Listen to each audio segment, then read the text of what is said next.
बिस्मिल्लाहिर्रहमानिर्रहीम। आज हम डिस्कस करेंगे मेथड्स ऑफ इंटरनेशनल बिज़नेस के। जब आप इंटरनेशनल बिज़नेस करते हैं तो आपके पास कौन-कौन से मेथड्स हैं जिनके ज़रिए से आप इंटरनेशनल बिज़नेस में जा सकते हैं।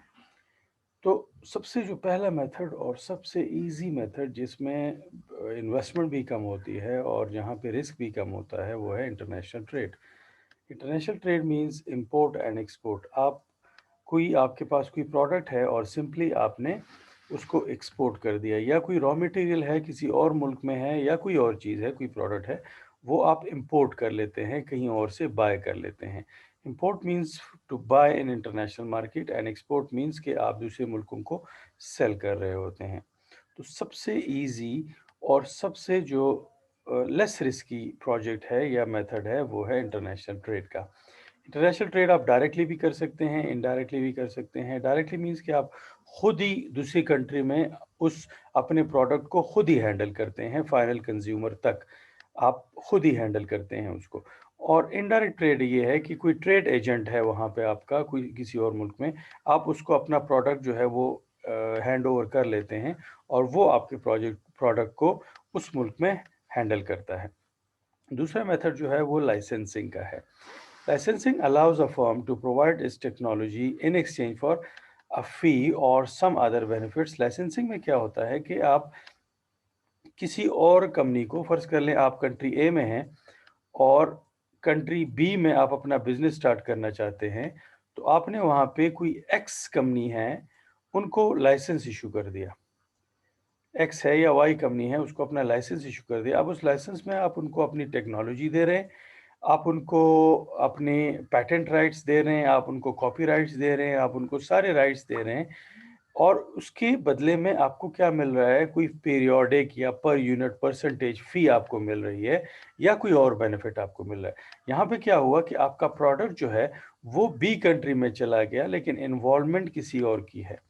अब यहाँ पे थोड़ा-सा क्वालिटी के इश्यूज़ आ सकते हैं, क्योंकि एक्स कंपनी जो है, वो आपका प्रोडक्ट जो है वहाँ पे हैंडल कर रही है, तो वहाँ पे हो सकता है कि क्वालिटी के इश्यूज़ आ जाएँ।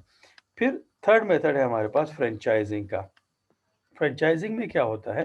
Franchising obligates a firm to provide a specialised sales और service strategy, support assistance and possibly an initial investment in the franchise in exchange for periodic fee।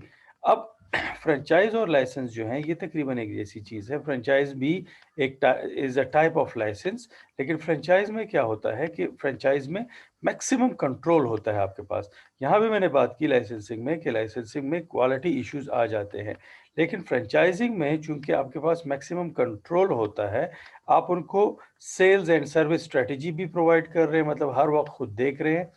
फिर आप उनको सपोर्ट असिस्टेंस भी दे रहे हैं, और ज़्यादा चांसेस ये हैं कि आप इनिशियल इन्वेस्टमेंट में भी उनके साथ आप शामिल हों। तो इस वजह से फ्रेंचाइजिंग में कंट्रोल का फैक्टर जो है वो ज़्यादा होता है एज़ कंपेयर टू लाइसेंसिंग के। इसलिए कहा जाता है कि every franchise is a licence, but every licence is not a franchise, क्योंकि सिंपल लाइसेंस जो है उसमें ज़रूरी नहीं है कि आपके पास मैक्सिमम कंट्रोल हो। जब मैक्सिमम कंट्रोल आपके पास आ जाए, सेल्स सर्विसेज भी आप दे रहे हैं, सर्विसेज स्ट्रेटजीज भी आप दे रहे हैं, तब आप कि आपको उस सेटअप को आप क्या कहेंगे? एक फ्रेंचाइजिंग सेटअप कहेंगे। जो थर्ड मेथड है हमारे पास इंटरनेशनल बिजनेस का, वो है कि हम जॉइंट वेंचर्स में भी जा सकते हैं। किसी कंपनी के साथ एक जॉइंट वेंचर, हम फोर्सेस कंबाइन कर लेते हैं in order to create some synergy.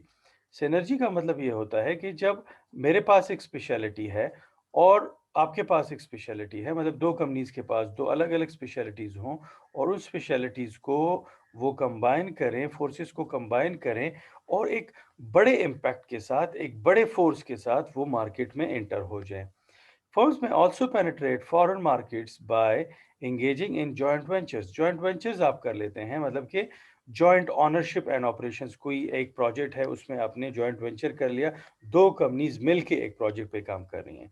with firms that reside in those markets, वहाँ पे कोई ऑलरेडी एग्जिस्टिंग फर्म्स हैं, उनके साथ आप किसी प्रोजेक्ट पे, एक परमानेंट प्रोजेक्ट नहीं है, एक फॉर द टाइम बीइंग किसी प्रोजेक्ट पे आपने उनके साथ काम शुरू कर लिया। फिर एक और चीज़ हो सकती है जिसमें आप किसी एग्ज़िस्टिंग ऑपरेशन को वहाँ पे आपने उसको उसके साथ बिज़नेस किया, कोई कॉन्ट्रैक्ट किया और जब वो कॉन्ट्रैक्ट एंड हो गया तो आप अपने मुल्क में वापस आ गए। नेक्स्ट कॉन्ट्रैक्ट भी कर सकते हैं। लेकिन एक्विज़िशन में क्या होता है? एक्विज़िशन में ये होता है in foreign country allow firm to quickly gain control over foreign operations as well as share of the foreign market.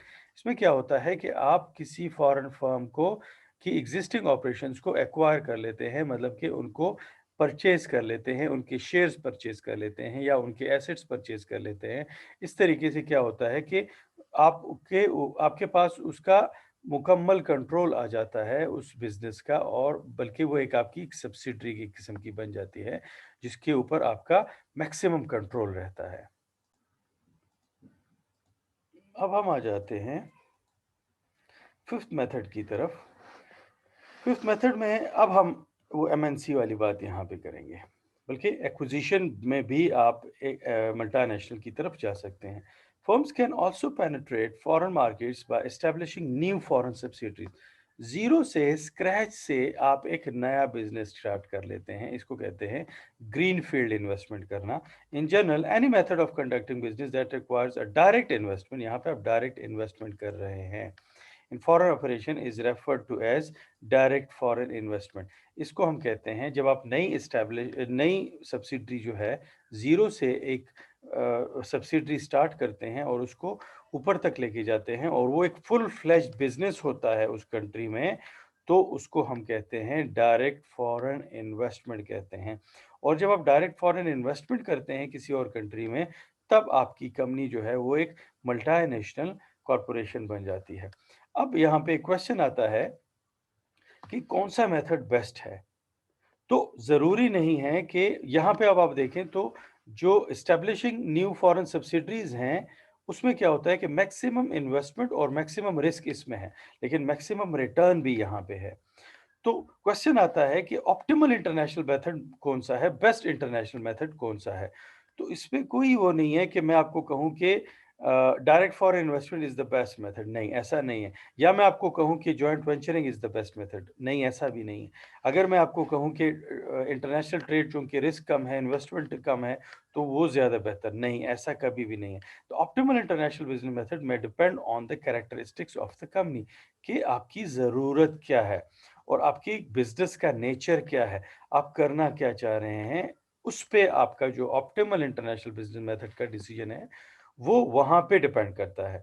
कुछ ज़रूरी नहीं है कि एक कंपनी के लिए इंटरनेशनल ट्रेड बेस्ट हो, तो किसी और के लिए भी वही बेस्ट हो, नहीं। एक कंपनी है ए के लिए हो सकता है इंटरनेशनल ट्रेड ज़्यादा सूट करता हो और बी के लिए बी कंपनी जो है, जो हो सकता है कि बी के लिए अगर वो डायरेक्ट फॉरेन इन्वेस्टमेंट में जाए तो इतना ज़्यादा मसला ना हो, कंपटीशन ना हो और इन्वेस्टमेंट भी कम है, तो बी को ज़्यादा डायरेक्ट फॉरेन इन्वेस्टमेंट सूट करे और ए को इंटरनेशनल ट्रेड ज़्यादा सूट करे। तो इसमें कोई ऐसी बात नहीं है कि कौन-सा मेथड बेस्ट है। बेस्ट कोई भी नहीं है, वर्स्ट कोई भी नहीं है। आपके लिए डिपेंड करता है कि आपका नेचर ऑफ द बिज़नेस क्या है और आपका मोटिव क्या है।